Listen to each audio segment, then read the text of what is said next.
যখন আসছে একটা সাধারণ ছাত্রদের যে একটা কোয়ালিটি ও এর থেকে কোনো অংশে ভালো ছিল না। আসসালামু আলাইকুম, বিডি নিউজ 24 চ্যানেলের নতুন আরেকটি ভিডিওতে সবাইকে স্বাগত জানাচ্ছি।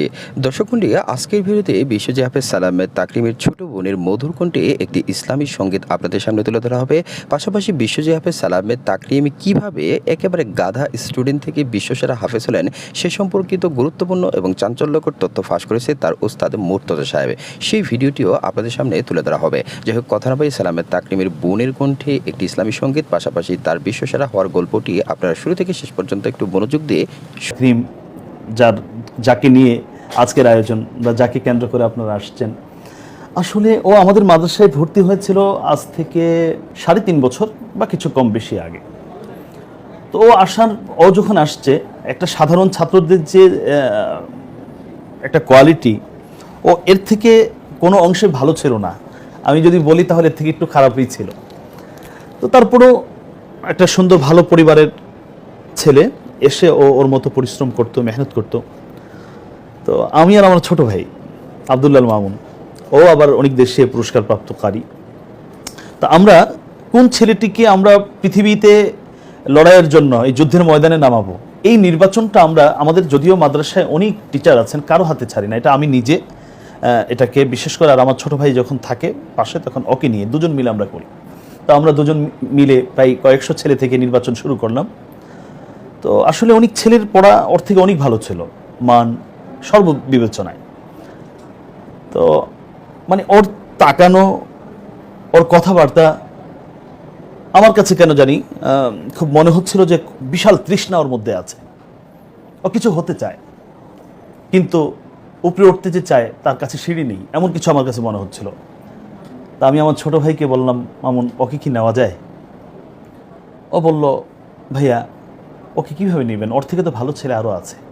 কথা সত্য, আমিও বুঝতেছিলাম যে ভালো আরও আছে, কিন্তু ওর চেহারা আমি যেটা বুঝতেছিলাম এটা হয়তো ওই মুহূর্তে আমার ছোট ভাই বুঝতে পারেনি।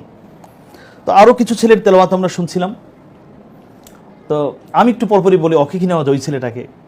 আর আমার ছোট ভাই বারবার বলছিল যে না, ও কোন হিসাবে আসবে, ওর তো কোয়ালিটি কম।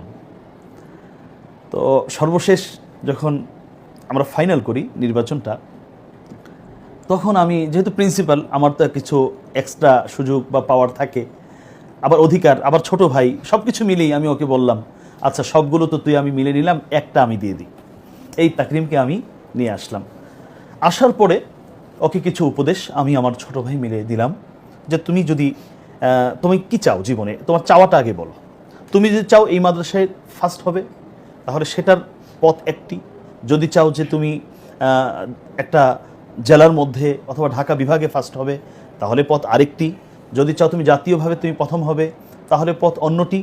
আর যদি চাও যে না, আমি আমার এই হৃদয়ে মাখা যে লাল মানচিত্র আছে, লাল সবুজের পতাকা আছে, এটাকে আমি সারা পৃথিবীর সকলের উপরে, সকল ফ্ল্যাগের উপরে তুলে ধরতে চাই, তাহলে কিন্তু পথ এগুলো কোনোটি না, অন্য একটা পথ আছে।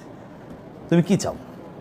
তখন সে বলছিল যে আমি চাই যে আমার প্রতিষ্ঠান, ও আগে বলছিল আমার প্রতিষ্ঠান, আমি এমন কিছু করতে চাই যে আমার প্রতিষ্ঠানকে সারা পৃথিবীর মানুষ চিনবে। তো অত ছোট মানুষ আর বুঝতে পারে নাই যে প্রতিষ্ঠান, ব্যক্তি থেকে প্রতিষ্ঠান বড়, প্রতিষ্ঠান থেকে দেশ বড়।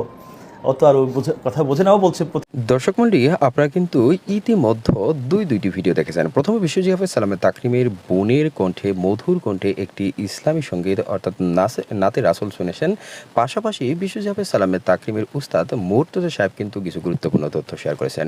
তিনি বলেছেন যে বিশ্বজি হাফেজ সালামের তাকরিম এখন বিশ্বজি হাফেজ হলেও যখন তিনি ফয়জুল করিম মার্কাজুল মাদ্রাসায় ভর্তি হয় মিরপুরে, তখন কিন্তু সে একেবারে একটা সাধারণ মানের স্টুডেন্ট ছিল। পাশাপাশি হাফেজ সালামের তাকরিমের যে উস্তাদ, তার যে ছোট ভাই আব্দুল্লাহ আল মামুন, তিনি নাকি সালামের তাকরিমকে ইন্টারন্যাশনাল প্রতিযোগিতার জন্য নিতে চাননি।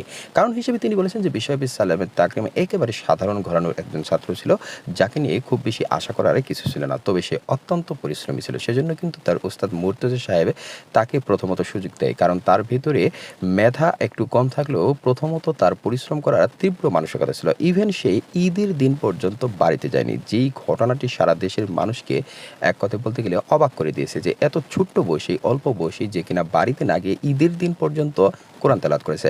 পাশাপাশি তার উস্তাদ আরও কিছু তথ্য শেয়ার করেছেন, বলেছে ঘুমের মধ্যে অসংখ্যবার বিশ্বজিৎ হাফেজ সালামের তাকরিমকে দেখা গেছে যে সালামের তাকরিম কোরআন তেলাওয়াত করতেছে। সে কখনোই মানে বসে থাকেনি, ইভেন কখনোই কোনো জাতীয় ছুটি বা এমনিতে ছুটিতে সে বাড়িতে যেতে চাইতো না। বছরে একবার বাড়িতে যাইতো ছোট্ট এই শিশুটি, যার ফলশ্রুতিতে কিন্তু আল্লাহ তাআলা তাকে এই এক কথায় বলতে গেলে নিয়ামত দান করেছেন, সারা পৃথিবীর কাছে তাকে পরিচিতি লাভ করে দিয়েছেন। যাই হোক, সার্বিকভাবে এই বিষয়গুলি নিয়ে আপনার মূল্যবান মন্তব্য কিন্তু আপনি চাইলেই কমেন্ট বক্সে লিখে জানিয়ে দিতে পারেন। বিশেষ করে সালামে তাকরিমের ছোট বোনের যে ইসলামী সঙ্গীতটি শুনেছেন সেটি আপনাদের কাছে কেমন লেগেছে, পাশাপাশি তার জীবনী অর্থাৎ সালামে তাকরিম কীভাবে বিশ্বজিৎ হাফেজ হলো সে সম্পর্কিত তার উস্তাদের মন্তব্যগুলো আপনাদের কাছে কেমন লেগেছে সার্বিকভাবে অবশ্যই কমেন্ট বক্সে লিখে জানিয়ে দেবেন।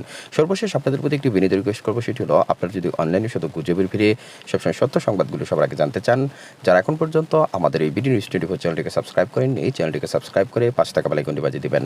আপনাদের সাথে দেখাবে নতুন কোনো পরবর্তী ভিডিওতে নতুন কোনো তথ্য নিয়ে। সে পর্যন্ত সবাই ভালো থাকুন, সুস্থ থাকুন। আসসালামু আলাইকুম।